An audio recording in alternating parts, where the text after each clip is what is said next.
This is the Season Long Podcast in support of the YouTube channel SeasonLongBaller, and we have reached our awards. Now, obviously, the season is over now, and the Wizards did capture the title over the Minnesota Timberwolves 4-2.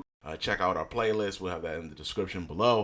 But now it is time for the awards. We held off on these until the season was over, and let's hop into it. Your MVP led most of the season. It is our player build. It's us. It's Jaymont Summerz, as you see the numbers here this season. And keep in mind, we do play 6-minute quarters, but Summerz averaged 27.4 points a game, tops in the league, 5.2 rebounds, 5.9 assists, tops in the league as well there.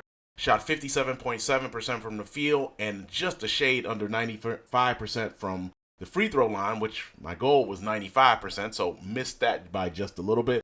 And then shot just a hair under 48% from deep. We led the voting most of the season and finished with the most valuable player. The Rookie of the Year, no surprise here, just like in real life, Victor Wembanyama. Now, the difference for our league as opposed to the real life is Chet Holmgren was in the voting in ours as well, but he also played on our NBA 2K23 because he wasn't injured on NBA 2K23. So in a way, Chet Holmgren had a chance to win the Rookie of the Year twice in our simulations. He lost to me on NBA 2K23 and loses here to Victor for Rookie of the Year. Victor with 9.1 points a game, 4.9 rebounds, 1.3 blocks. The Sixth Man of the Year goes to Russell Westbrook of the Clippers. 7.8 points off the bench, along with just over 3 assists. Shot 32.2% from deep and 47.5% from the field. Nicholas Claxton, the Nets center, finishes as your Defensive Player of the Year. That's probably a little bit of an upset. You probably don't expect that one. Winning it over such luminaries as Giannis Antetokounmpo and also Jared Allen from the Cavaliers. Claxton averaged 5.2 points, but also had half a steal a game and 1.2 blocks. Obi Toppin gets your Most Improved Player from the Indiana Pacers. I would beg to differ that, honestly, if the stats carried over from NBA 2K23 to NBA 2K24, that we would have got that award. No hate, of course, but Summerz averaged 17 points a game on NBA 2K23 to boost that to 27 points a game. Also increased the assist by about almost an assist and a half per game. So I think that really would have gone to us if there was a way to carry over those stats. You hear me, 2K? That'd be actually nice if you would let us carry over the stats from a previous season. And that's a good time for me to say here on Season Long Baller, we mirror the actual NBA season. And we are mirroring it through our player build, Jaymont Summerz, of the Washington Wizards. So when the Wizards play, we play, with the exception of the playoffs for obvious reasons. We were the 1 seed in the East for these playoffs, so we were going to try to mirror the Boston Celtics, but that kind of didn't quite work out. We did mirror the NBA Finals, which began on June 6th, so we did mirror those, but we obviously couldn't mirror the real Washington Wizards, and so we kind of adopted our own playoff schedule eventually after we kind of didn't follow with the Celtics. But during the season, and what we'll do on NBA 2K25, it'll be the same thing, is we will mirror the Washington Wizards schedule, and we'll talk about what's coming up here in the offseason in just a bit. Your Clutch Player of the Year, no shock here, Luka Doncic. A matter of fact, Doncic hit a deep 3 on us in our second meeting with the Mavericks with 0.3 seconds to go on the clock to send us to a loss. And the Mavericks were one of 2 teams, along with the Timberwolves out west, that we did not beat this season. Lost both times when we played the Mavericks and the Timberwolves. Your Coach of the Year, Wes Unseld Jr. Obviously, in real life, he's not even with the Wizards organization anymore. So it's again kind of strange that he would have, in theory, in our simulation, back-to-back titles and not be the coach of the Wizards. So we'll see what the Wizards do coaching-wise. But for us, I mean, a good job, a job well done, and not exactly anything to show for it. But you do get the Coach of the Year award here, Unseld Jr., in our simulation. Your Executive of the Year, a Tyler Jamison, one of the 2K players, one of the 2K creations, I guess you could say, gets Executive of the Year from the Philadelphia 76ers. So now let's take a look at your All-NBA teams. Your first team All-NBA is Summerz, and Doncic at the guards, along with Shai Gilgeous-Alexander. So you have 3 guards on this lineup, along with Giannis Antetokounmpo and Nikola Jokic as your 5 there. Joker rounding out that 5.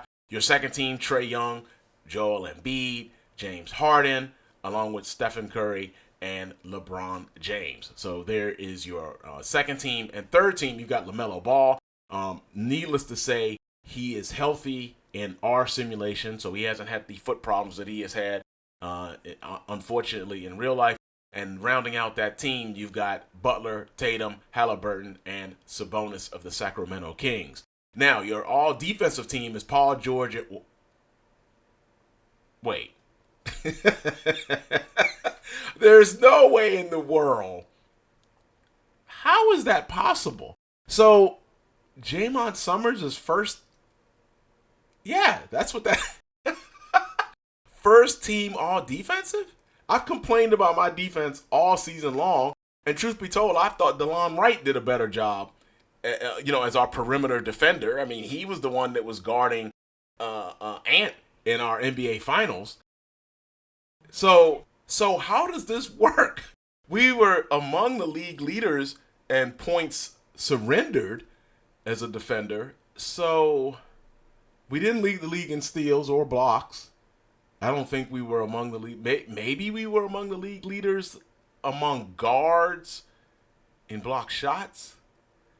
I don't know. I mean, a matter of fact, I was even going to say one of my goals for NBA 2K25 was going to be playing better defense and trying to make an all-defensive team. I didn't even think I'd make first all-defense. I don't know how that's calculated. I have to admit, I don't know. That is a shock to me. All-defensive first team. That'd be nice if it was in my contract, to get more money if you make all-defensive first team. That would be great. I should get some extra VC, right, 2K? That's crazy. I have no idea how that happened. I'll take it, but I have no idea how that happened. So on NBA 2K25, when I say, all defensive first team, player Jaymont Summerz, don't look at me crazy. It's right there, even if I can't believe it myself. All defensive second team, you've got Ant, Luka Doncic, Jaren Jackson Jr., Jimmy Butler, and Mitchell Robinson of the Knicks. Okay, I mean, Doncic usually doesn't have a reputation as a great defender as well, but I don't know. I can't say anything because Summerz made it. So there's not much I can say. I still can't get over that. Summerz on the all defensive first team. First team, too. Not second team. First team. All right, your all rookie team, Victor Wembanyama from the Spurs, obviously, along with Brandon Miller. As I talked about, Chet Holmgren, technically not a rookie in our simulation, but as you see him here. And you've got Thompson from the Rockets and Scoot Henderson from the Trailblazers rounding out your all-rookie first team. And much like last season on our simulation, there were only 3 players on the all-rookie team. And Bilal Coulibaly, just like Johnny Davis from the Wizards last season, Bilal Coulibaly is one of the 3. And Coulibaly did start the season very early for us, but then was replaced in the lineup by Denny Avdia at the forward, but Coulibaly did still play. And remember, during the finals, did have a one, I think it was game 2 or 3, had a really good game for the Wizards. So Coulibaly makes the all rookie second team, and I honestly think has a chance to be a starter in real life for the Wizards next season. And speaking of next season, so here's what we will be doing during off season. We'll kind of keep going along with a few podcasts when we have things to talk about. We've got some live streams, some ideas for some live streams that we will do for the summer. Check out our series, Shooting the Breeze, Shooting the Rock. We'll do that. And then we'll talk about the real NBA draft. I mean, we were just talking about Bilal Coulibaly. That was the Wizards lottery pick last season. We'll talk about the real NBA season, 2024, that is coming up. And, of course, NBA 2K25. Thank you for joining us for our awards season-long podcast today. And I hope you have a wonderful rest of your week. And I hope you have some great plans for this summer as you see what our plans are right here. That's going to do it for this edition of the Season Long Podcast. Thank you very much for joining us. It is much appreciated. That's it for Season Long Baller. Peace.